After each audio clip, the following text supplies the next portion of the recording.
Look, your 30s are not just another decade. They're the decade where money stops being theoretical and starts becoming structural. One minute you're celebrating that your income is finally respectable, and the next minute you're looking at mortgage rates, retirement projections, childcare costs, and wondering how adulthood escalated this quickly. My name is Daniel, and I probably spend way too much time analyzing money psychology and how people actually behave when real financial pressure shows up. And if you've ever felt like your income improved, but your financial peace didn't, this conversation is going to hit close to home. Here's the thing.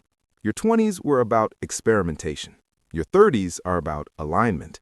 And most people miss that shift completely.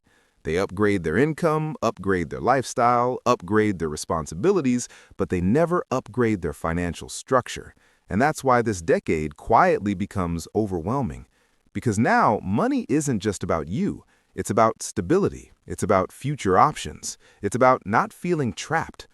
The first major money milestone in your 30s isn't flashy. It's not buying something impressive. It's building stability before chasing growth. And I know that sounds boring, but boring is powerful. In your 30s, your income is usually higher than it's ever been. Promotions start happening, businesses mature, skills become valuable. But here's where it gets interesting. If your lifestyle grows at the same speed as your income, you've built nothing. You've just resized your stress. Let's say at 27, you were earning $50,000 and spending $45,000. Tight, but manageable. Now at 34, you're earning $95,000. On paper, that's a massive improvement. But if your lifestyle now costs $90,000, you feel the same pressure, same tension, different salary bracket. Psychologically, this is dangerous because your brain sees higher income and assumes safety. But safety doesn't come from income. It comes from margin, the gap between what you earn and what you keep. One of the biggest milestones in your 30s is protecting that margin aggressively, not temporarily, structurally, because this is the decade where financial pressure multiplies. Housing, kids, supporting parents, career risks, health surprises, business opportunities, everything starts stacking. Which brings me to the second milestone that most people underestimate, building a serious emergency reserve. Not a cute little $2,000 buffer that disappears the moment life sneezes. I'm talking about multiple months of living expenses. Now think about this calmly. If your monthly expenses are $5,000 and you have $1,500 saved, any disruption feels like a crisis. But if you have $30,000 saved, the same disruption becomes inconvenient, not catastrophic.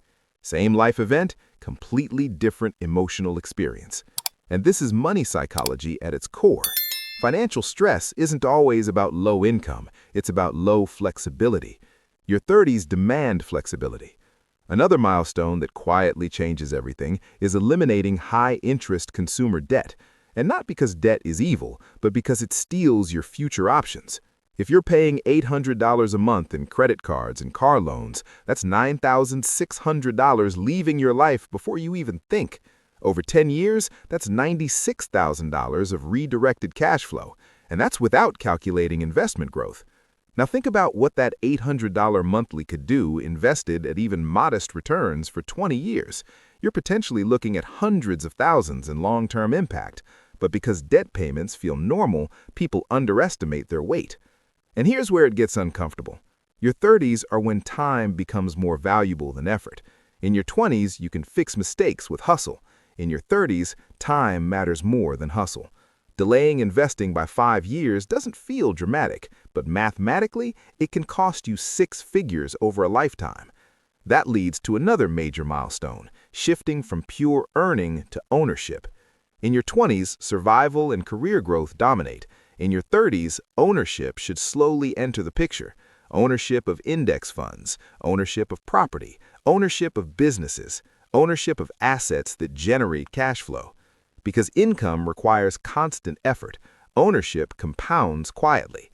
Imagine you earn $6,000 a month and live on $5,500. You depend entirely on your job.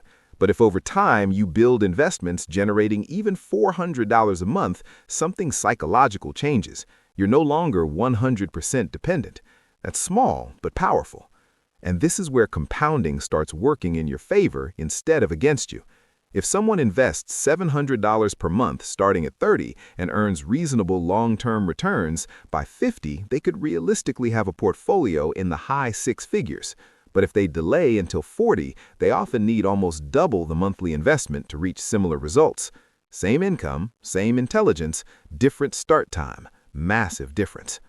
Another overlooked milestone in your 30s is getting crystal clear on long-term direction. Not a 40-page financial plan, just clarity. Because without clarity, money gets scattered. Some goes into random investments, some into lifestyle upgrades, some into impulse decisions. And 10 years later, you're financially okay, but not secure. Your 30s introduce competing priorities for the first time. Retirement, house upgrades, kids' education, business expansion, travel, security. And if you treat every goal equally, none get funded properly. Look, I'm not saying you need to have everything figured out. I'm saying this decade demands intentionality.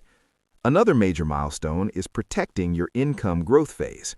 Your 30s are usually your peak skill-building years. That means investing in your own earning power matters more than people realize. Certifications, business expansion, networking, strategic career moves, because a 20% income early in your 30s compounds for decades. But here's the psychological trap. As income rises, so does ego spending. Better car, bigger house, more subscriptions, more "I deserve this" decisions. And slowly, the extra income disappears into lifestyle maintenance. Now think about this. If your income rises from $80,000 to $120,000 and you lock your lifestyle at $85,000 instead of letting it rise to $115,000, that $35,000 annual surplus invested consistently over 15 years could change your entire financial trajectory.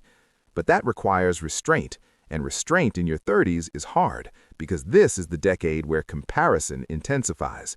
Friends buying homes, colleagues upgrading cars, social media amplifying success.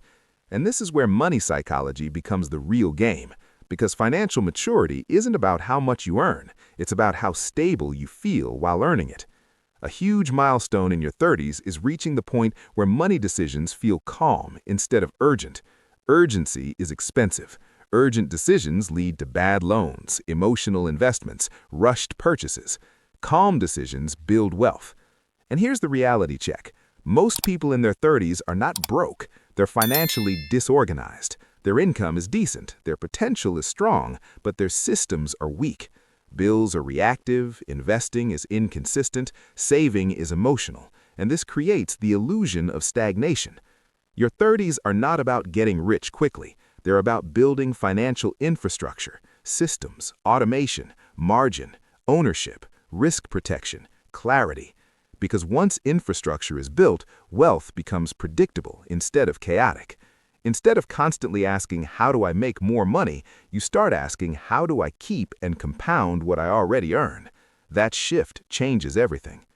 And if you're somewhere in your 30s right now, feeling slightly behind, slightly pressured, slightly unsure, understand this. This decade isn't about perfection, it's about alignment. Small structural decisions repeated consistently for years. Earn more as your skills grow, control lifestyle inflation, build serious liquidity, eliminate high-interest drag, invest consistently, protect your downside. Repeat. Not dramatically, not loudly, but relentlessly.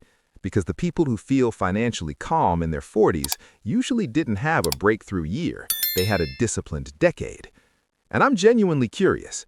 Out of all these milestones, which one are you currently working on right now? Are you building margin, eliminating debt, investing consistently, or still trying to stabilize income? Comment and be honest about where you stand. I read them, and it tells me exactly what we should break down next.